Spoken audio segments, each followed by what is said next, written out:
জরুরি ঘোষণা। একটি জরুরি ঘোষণা।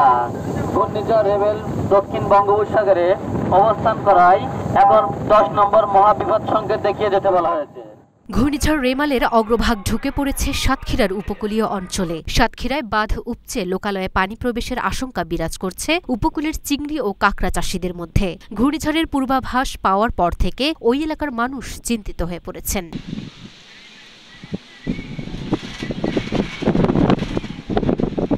স্থানীয়দের আশঙ্কা, ঘূর্ণিঝড় রেমাল আঘাত হানলে বাঁধ ভেঙে আবারও এলাকা প্লাবিত হবে। এজন্য জোয়ারের পানির তোড়ে জেলার শ্যামনগর ও আশাশুনি উপজেলা সহ বিভিন্ন এলাকার জরাজীর্ণ বেড়ি বাঁধ নিয়ে চিন্তিত তারা। পানি উন্নয়ন বোর্ড সূত্রে জানা যায়, সাতক্ষীরা উপকূলে পানি উন্নয়ন বোর্ডের আওতায় 800 কিলোমিটার বেড়ি বাঁধ রয়েছে। এর মধ্যে 300টিরও অধিক পয়েন্টের বেড়ি বাঁধ ঝুঁকিপূর্ণ অবস্থায় রয়েছে। এদিকে ঘূর্ণিঝড় মোকাবিলায় জেলা প্রশাসন ও উপজেলা প্রশাসনের পক্ষ থেকে প্রস্তুতি নেওয়া হয়েছে। স্বেচ্ছাসেবক, CPB, fire service, medical team প্রস্তুত করা হয়েছে। জেলা জুড়ে প্রস্তুত করা হয়েছে 888টি আশ্রয় কেন্দ্র।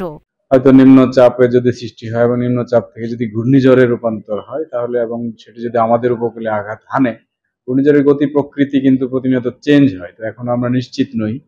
যদি আঘাত হানেই, তো সেক্ষেত্রে আমাদের প্রস্তুতি নেওয়ার জন্য আজকে আমরা জেলা দুর্যোগ ব্যবস্থাপনা কমিটির সভা করেছি। তো এই সময়, এই মৌসুমে একটা সাধারণ প্রস্তুতি আমাদের থাকেই। তারপরও এই উপলক্ষে আমরা আমাদের উপকূলীয় যে উপজেলা শ্যামনগর এবং আশাশুনি, এর সাথে দেবহাটা, কালীগঞ্জ, ওই এলাকার ওই উপজেলাগুলোর আশ্রয় কেন্দ্রগুলো প্রস্তুত রাখা, শুকনো খাবার প্রস্তুত রাখা, জনপ্রতিনিধি, সরকারি কর্মচারী সকলে যেন নিজ নিজ এলাকায় অবস্থান করে।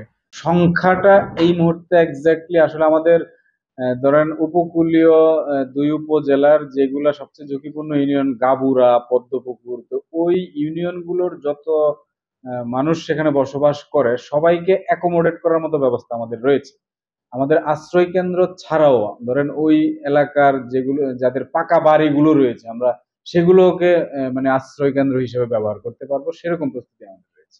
অন্যদিকে সাতক্ষীরার উপকূলীয় অঞ্চলে 10 নম্বর মহাবিপদ সংকেত জারির পর থেকে প্রচারণা লক্ষ্য করা গেছে। আশঙ্কার মধ্যে রয়েছেন উপকূলের কৃষি ও চিংড়ি, কাঁকড়া চাষিরা। বাঁধ ভেঙে লোকালয়ে পানি প্রবেশের আশঙ্কা করছেন তারা।